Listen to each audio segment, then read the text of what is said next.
Hello बच्चों, let's see this question. One atom of an element weighs 1.8 into 10 to the power minus 22 gram. Its atomic mass is 29.9 gram, 18 gram, 108.36 gram and option D says 154 gram.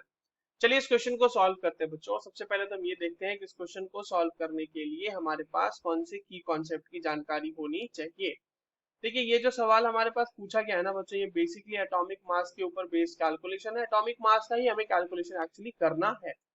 Now see, अगर आप number of moles निकाले बच्चों तो वो क्या होता है, number of moles होता है given mass divided by molar mass. ठीक है, और molar mass is what, molar mass is basically atomic mass expressed in terms of gram पर मोल। तो ये हो गया आपका मोलर मास, और मोलर मास जो होता है वो एक मोल जो आपके पार्टिकल्स होते हैं उसका मास होता है।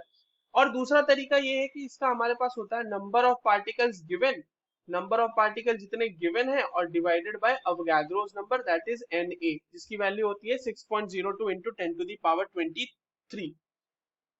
ये हो गई हमारे पास बात। अब हमें निकालना है बच्चों एटॉमिक मास। तो मैंने आपको अभी बताया ना, molar mass is basically what, atomic mass taken into the terms of gram पर मोल।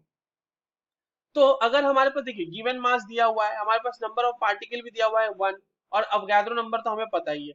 तो मोलर मास निकालना या एटॉमिक मास निकालना क्या हो जाएगा, सिंपल सी बात है। एटॉमिक मास आपका क्या हो जाएगा, atomic mass will be Na into mass of one, mass of one atom. बस यही तो हमारा एटॉमिक मास दे देगा हमें।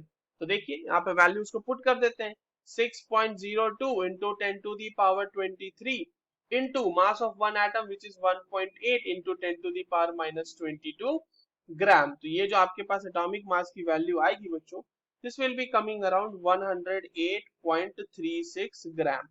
ठीक है, ये हो गया आपका atomic mass. So the correct answer is option C. I hope you understood this well. All the very best.